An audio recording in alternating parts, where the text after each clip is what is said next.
ये जो तानाशाही सरकार पिछले 10 साल से चल रही है, इस तानाशाही सरकार ने सबसे ज्यादा जवान और किसान का नुकसान। 14 में यही प्रधानमंत्री ने कहा था, मैं देश नहीं बिकने दूंगा, लेकिन जब से ये आया है, गेल बेल रेल हवाई अड्डा बस अड्डा कोई ऐसी चीज नहीं छोड़ी जिसमें हमें आरक्षण मिलता था, जिसको प्राइवेट सेक्टर में लाकर हमारे आरक्षण पर खत्म करने का काम ना किया हो। और ये सरकार पूरे 5 साल नहीं चलेगी। आजादी के 76 वर्ष में जो 10% के सामंतवाद लोग कब्जा जमाए बैठे हैं, चाहे न्यायपालिका हो, राजनीति हो, चाहे कार्यपालिका हो, प्राइवेट सेक्टर, आज 10% के लोग 90% देश की सरकारी संस्थानों पर कब्जा जमाए बैठे हैं।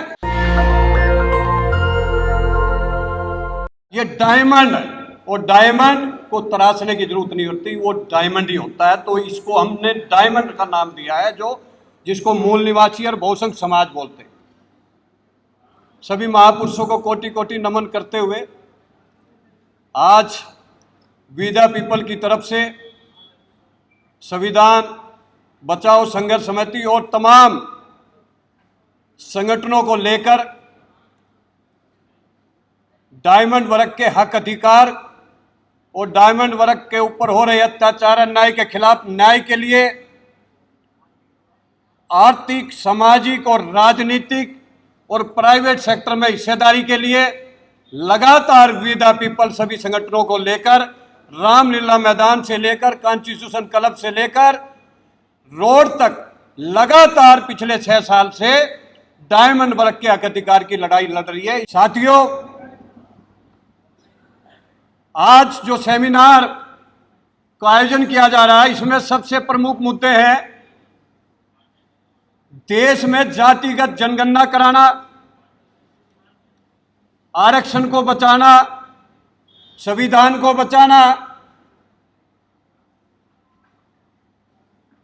और ईवीएम को हटाकर बैलेट पेपर से कैसे निष्पक्ष ईमानदारी से चुनाव कराया जाए। इन मुद्दों को लेकर लगातार हम लोग आंदोलन कर रहे हैं और तमाम संगठन लोग आंदोलन कर रहे हैं। लेकिन आज आरक्षण भी खतरे में है, संविधान भी खतरे में है और जवान और किसान आज रोड पर। क्यों? क्योंकि ये जो तानाशाही सरकार पिछले 10 साल से चल रही है, इस तानाशाही सरकार ने सबसे ज्यादा जवान और किसान का नुकसान करने का काम किया। आज किसान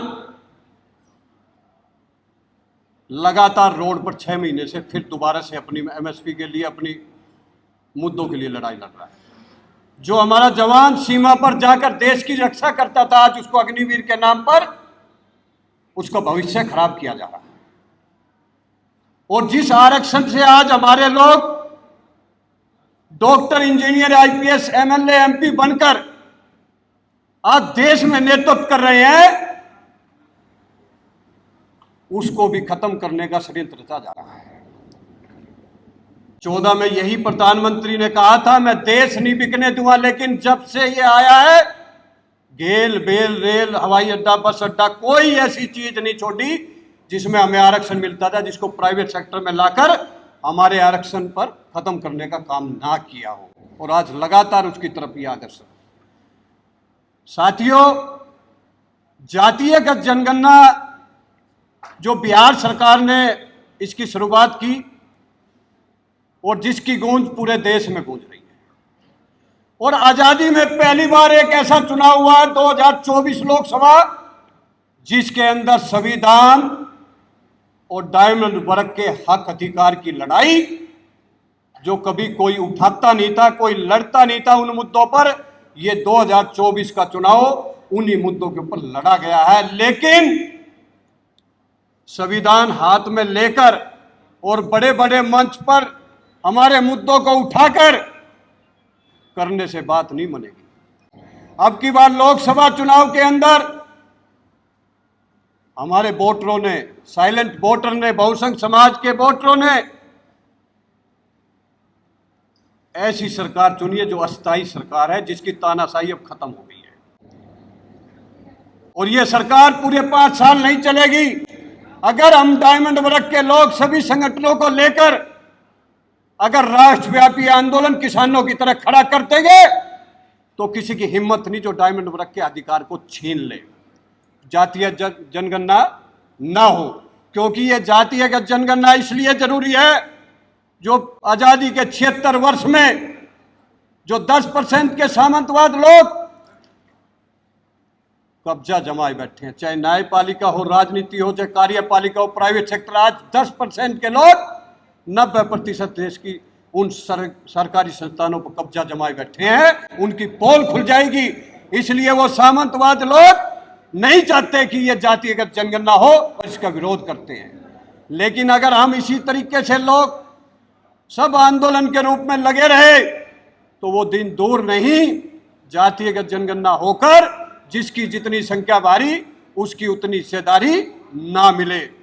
ये हमें आंदोलन करना पड़ेगा, हमें रोड पर उतरना पड़ेगा। अपने महापुरुषों के संघर्ष को देखते हुए हमें उनके राह पर चलना पड़ेगा, तब जाकर हमारे मुद्दों का हल होने का काम होगा। इसलिए साथियों, मुद्दे बहुत हैं, मैं कम समय में इतना ही कहना चाहता हूं कि आज एक बड़ा आंदोलन खड़े करने की जरूरत है और उसके लिए वी द पीपल सभी संगठनों को लेकर जल्द ही एक राष्ट्रव्यापी आंदोलन खड़ा करके डायमंड वर्ग के हक अधिकार को दिलाने का काम करेंगे।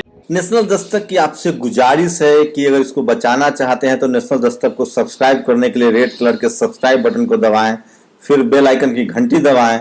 नेशनल दस्तक को बचाने के लिए बहुत जरूरी है कि हर खबर को शेयर करें, लाइक करें, कमेंट जरूर करें।